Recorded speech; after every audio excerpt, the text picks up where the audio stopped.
दोस्तों प्रदीप गिरी academy channel में आपका बहुत बहुत स्वागत है। आज जो टॉपिक हम लेकर आए हैं दोस्तों मैट्राइसिस में types of matrices, one of the most important topic और बहुत ही अच्छे तरीके से कंप्लीट करेंगे। अगर आप चाहते हो और भी अच्छे तरीके से अपनी चीजों को कवर करना और उतने सम सॉल्व करना, उससे ज्यादा एक भी सम आपको सॉल्व नहीं करना है, तो आप हमारे कोर्सेज से जुड़ सकते हो। प्रदीप गिरी एकेडमी पे हमारा एप्लीकेशन है, वहां पे हमारे कोर्सेज डिप्लोमा सेक्शन में आप जाके ले सकते हो, जहां पे बेसिक मैथमेटिक्स और कम्युनिकेशन स्किल के फर्स्ट सेमेस्टर के कोर्सेस आपको दिखाई देंगे। आप जाके उसे लेके वहां पे आपको नोट्स सब चीजें दिखाई देगी और बहुत अच्छे से आप अपने लेक्चर्स को कवर कर सकते हो। वीकली 3 लेक्चर्स वहां पे अपलोड आपको दिखाई देंगे। अब चलते हैं दोस्तों, वन बाय वन चीजों को स्टार्ट करते हैं। अब देखो दोस्तों, सबसे पहली बात है कि अगर आपने हमारे इस वीडियो को लाइक नहीं किया तो वीडियो को लाइक कर दो, चैनल को सब्सक्राइब कर दो। कमेंट तो आप मेरे इस लेक्चर के बाद जरूर करोगे। अगर आप यूट्यूब से अपने लेक्चर्स को तैयार कर रहे हो तो इसके बाद थोड़ा सा मेहनत आपको भी करना होगा। एप्लीकेशन में बस कैसा है कि जितना मैं कराऊंगा उसके बाद आपको कुछ अलग से नहीं करना है।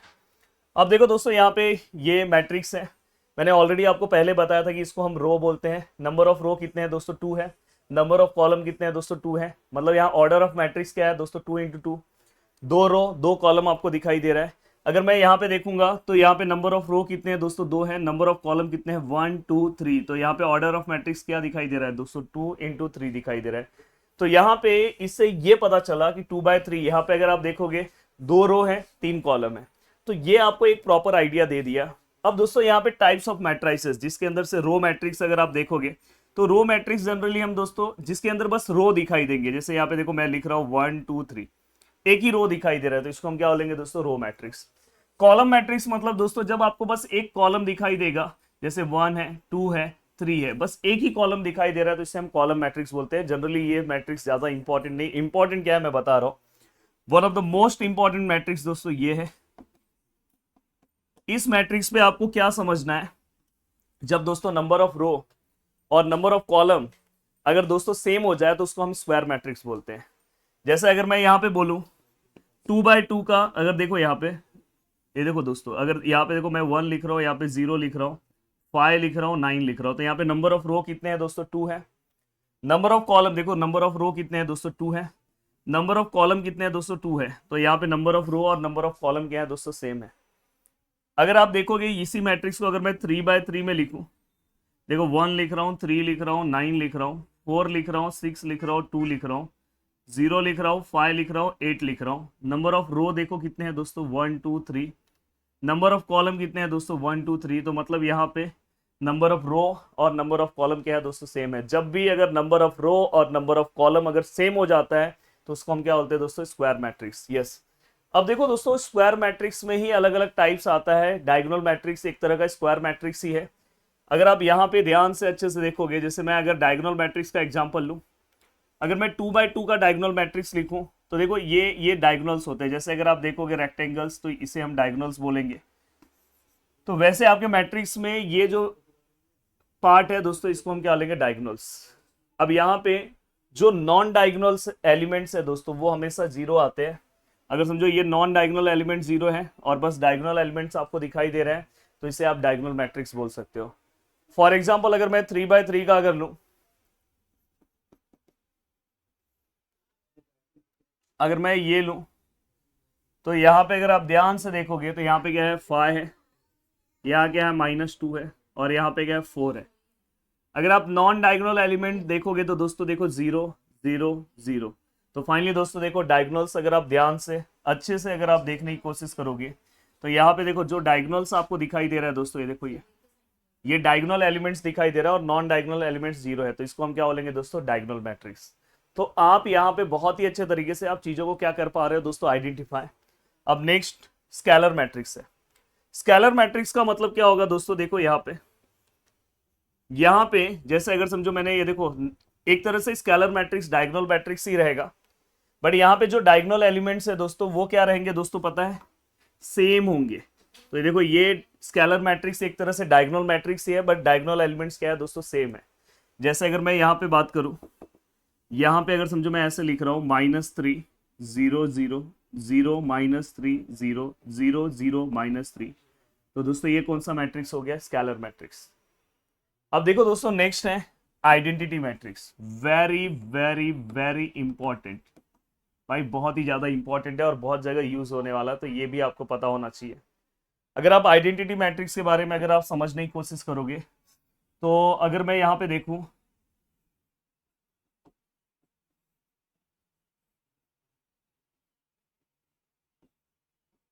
अगर आप देखोगे इसके डायगोनल एलिमेंट्स, देखो ये भी एक तरह का आपको डायगोनल मैट्रिक्स ही दिखाई देगा, बट इसके डायगोनल एलिमेंट्स क्या होंगे दोस्तों, वन होंगे, सेम है, और साथ में क्या है दोस्तों, वन है। तो एक तरह से ये स्केलर मैट्रिक्स भी है, सेम है, बट यहाँ पे डायगोनल एलिमेंट्स अगर वन है तो इसको हम बोलेंगे आइडेंटिटी मैट्रिक्स। और दोस्तों ये आपको याद रखना है, 2x2 का आइडेंटिटी मैट्रिक्स जो है दोस्तों, ये आपके दिमाग में रहना चाहिए। सेम अगर यहाँ पे अगर हम 3x3 के आइडेंटिटी मैट्रिक्स की बात करें तो ये भी आपको पता होना चाहिए। 3x3 का आइडेंटिटी मैट्रिक्स क्या होगा दोस्तों, 1 0 0 0 1 0 0 0 1। तो अगर आप देखोगे डायगोनल एलिमेंट्स क्या है दोस्तों, 1 है। तो ये दो चीजें आपके दिमाग में बहुत ही अच्छे तरीके से दोस्तों बैठी होनी चाहिए। अब देखो, मुझे ऐसा उम्मीद है कि जितनी चीजें मैं बता रहा हूं आपको बहुत ही अच्छे तरीके से समझ में आ रहा होगा, और एक एक चीज आप अपने दिमाग में बिठाते जा रहे होंगे। बहुत अच्छा लग रहा है मुझे। अब देखो दोस्तों, नेक्स्ट है ट्राइंगुलर मैट्रिक्स। अब ट्राइंगुलर मैट्रिक्स के दो टाइप्स हैं, एक है दोस्तों अपर ट्राइंगुलर मैट्रिक्स और दूसरा है लोअर ट्राइंगुलर। अब देखो दोस्तों, एग्जांपल से बहुत ही सिंपल है, ये लोग हमेशा उल्टा चलते हैं दोस्तों, उल्टा। अब उल्टा का मतलब क्या होता है दोस्तों, देखो यहां पे समझो मैं डायगोनल एलिमेंट्स लिख दे रहा हूं 5 4 3। अब देखो दोस्तों, अपर लिखा है ना, अपर का उल्टा क्या होता है दोस्तों, लोअर। तो यहाँ पे अपर का उल्टा लोअर, मतलब लोअर एलिमेंट्स क्या आएंगे दोस्तों, डायगोनल्स के जो नीचे के एलिमेंट्स है वो जीरो आएंगे। मतलब यहाँ पे जो एलिमेंट्स है, चलो मैं उसको अलग कलर से दिखाता हूँ। यहाँ पे जो एलिमेंट्स है, यहाँ पे जो एलिमेंट्स है, यहाँ पे देखो डायगोनल्स है, डायगोनल्स के बिलो दी अपर, मतलब अपर का उल्टा लोअर, तो डायगोनल्स के नीचे के जो एलिमेंट्स वो जीरो होंगे। एंड ऊपर के एलिमेंट्स जो भी आपको लेना है वो आप यहाँ पे रख सकते हो, जैसे -4 है, 3 है, 2 है। तो इसको हम क्या बोलेंगे दोस्तों, upper triangular matrix. Lower triangular matrix का मतलब क्या होता है दोस्तों, जैसे अगर सपोज यहाँ 3 है, 2 है, 1 है। अब देखो दोस्तों, यहाँ पे ये डायगोनल्स है। लोअर ट्राइंगुलर मैट्रिक्स मतलब डायगोनल्स लोअर, लोअर मतलब नीचे होता है, पर इसका मतलब क्या, उल्टा ऊपर। तो ऊपर के एलिमेंट्स है दोस्तों वो क्या रहेंगे, 0 0। अब यहाँ पे अगर आप ध्यान देने की कोशिश करोगे तो यहाँ पे क्या आएगा दोस्तों,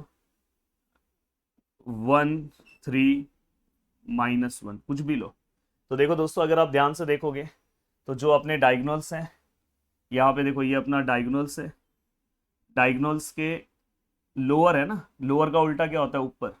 तो यहाँ पे ऊपर के एलिमेंट 0 है। यहाँ पे देखो हमारे जो डायगोनल्स हैं, डायगोनल्स के नीचे के जो एलिमेंट्स है वो क्या है, यहाँ पे अगर आप देखोगे अपर ट्राइंगुलर, तो ये क्या आएगा, 0। अब नेक्स्ट वन है सिमेट्रिक मैट्रिक्स। सिमेट्रिक मैट्रिक्स मतलब क्या होता है दोस्तों, अगर सपोज एक मैट्रिक्स हमें दिया है, यहाँ पे अगर आप ध्यान दोगे, यहाँ पे 1 है, यहाँ पे 5 है, यहाँ पे 3 है। अब यहाँ पे अगर आप ध्यान से चीजों को देखने की कोशिश करोगे, सिमेट्रिक मतलब जैसे अगर सपोज यहाँ पे -1 है, तो यहाँ पे भी दोस्तों -1 आएगा। यहाँ पे अगर सपोज दोस्तों 3 है, तो यहाँ पे भी 3 आएगा। यहाँ पे दोस्तों 4 है, तो यहाँ पे भी 4 आएगा। अगर आप ध्यान से बहुत ही अच्छे से कोशिश करोगे समझने के लिए, तो आपको दिखाई देगा। ये देखो, ये जो डायगोनल्स एलिमेंट्स हैं, आपने छोटी क्लास में ऐसे बनाया होगा, ऐसा बटरफ्लाई आपने बनाया होगा, थोड़ा मैं प्रॉपर नहीं बना रहा हूँ। तो देखो बटरफ्लाई अगर आप ध्यान से देखोगे, तो यहाँ पे बटरफ्लाई अगर आप बहुत ही अच्छे से देखोगे, यहाँ पे देखो बटरफ्लाई हमारे क्रम जी भी देख रहे हैं। तो बटरफ्लाई के एक साइड देखो, एक साइड देखो, एलिमेंट सभी सेम है। तो अगर सिमेट्रिक मतलब ये मेरी जो बॉडी है, अगर मेरी बॉडी को अगर मैं दो पार्ट्स में अगर डिवाइड करूं इक्वल पार्ट्स में, तो ये यहाँ पे और इस साइड पार्ट, दोनों पार्ट सेम दिखाई देंगे दोस्तों। तो वैसे ही अगर समझो, अगर आप सिमेट्रिक मतलब दोनों साइड आपको सेम दिखाई देंगे। एक और इसका सबसे अच्छा कंडीशन है कि अगर सपोज मैं एक और मैट्रिक्स आपको समझा दूं, फिर मैं बताऊंगा तो बहुत अच्छे से समझेगा। जैसे यहाँ पे एक ए मैट्रिक्स है, 2 है, 4 है, 3 है, 9 है, और मुझे समझो ट्रांसपोज निकालना है। ए का ट्रांसपोज हम ऐसे भी लिखते हैं, ए डैश भी लिखते हैं।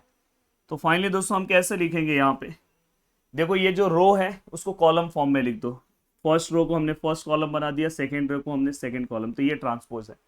अगर सिमेट्रिक मैट्रिक्स है, जैसे अगर वहां पे जो मैट्रिक्स था वो मैट्रिक्स अगर समझो ये मैट्रिक्स है, जो मैंने मैट्रिक्स लिखा वही लिख रहा हूँ, 1 -1 3 1 -1 3 -1 5 4 -1 5 4 343 अगर दोस्तों मैं इसका ट्रांसपोज करूं तो दोस्तों इसका ट्रांसपोज अगर आप ध्यान से देखोगे तो सेम आता है। देखो यहाँ पे इसको मैं अगर फर्स्ट रो को फर्स्ट कॉलम में मैंने लिखा, सेकेंड रो को सेकेंड कॉलम में मैंने लिखा, और थर्ड रो को अगर मैंने थर्ड कॉलम में लिखा, तो आप चेक करो दोनों के आंसर सेम होंगे। देख लो 1 -1 3 -1 5 4 3 4 3 परफेक्ट। दोनों आंसर दोस्तों परफेक्ट है। इससे ये पता चल रहा है कि सिमेट्रिक में एक कंडीशन ये आता है जो आपको याद होना चाहिए कि ए हमेशा ए के ट्रांसपोज को इक्वल होता है, ये आपको पता होना चाहिए। अब देखो दोस्तों स्क्यू सिमेट्रिक क्या बोलता है। स्क्यू सिमेट्रिक में यहां पे देखो मैं डायगोनल्स को 0 0 लिया हूं, और उसके बाद अगर आप देखोगे सपोज यहाँ पे कोई एलिमेंट 3 है तो यहाँ पे -3 होगा, जस्ट उल्टा। यहाँ पे 4 -4 है तो यहाँ पे उसका उल्टा 4, यहाँ पे 1 है तो 1 का उल्टा -1। तो यहाँ पे स्क्यू सिमेट्रिक मतलब साइन अलग होंगे। अगर आप इसका ट्रांसपोज करते हो तो आपको आंसर क्या मिलेगा दोस्तों पता है।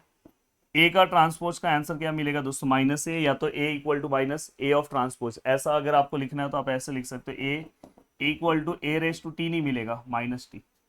तो मुझे उम्मीद है कि मैंने बहुत ही अच्छे तरीके से सब कुछ आपको समझा दिया और आपको बहुत ही मजा आया होगा और पूरा का पूरा पार्ट आपको समझा होगा। अगर आप बहुत ही अच्छे से और भी अपने लेक्चर्स को कवर करना चाहते हो तो आप हमारे प्रदीप गिरी एकेडमी एप्लीकेशन से जुड़ सकते हो, जिसका लिंक आपको डिस्क्रिप्शन में दिखाई दे रहा होगा। साथ में आपको वहाँ पे हेल्पलाइन नंबर्स भी हैं, आप उस पर भी कॉल करके जो भी आपके डाउट्स हैं आप कवर कर सकते हो।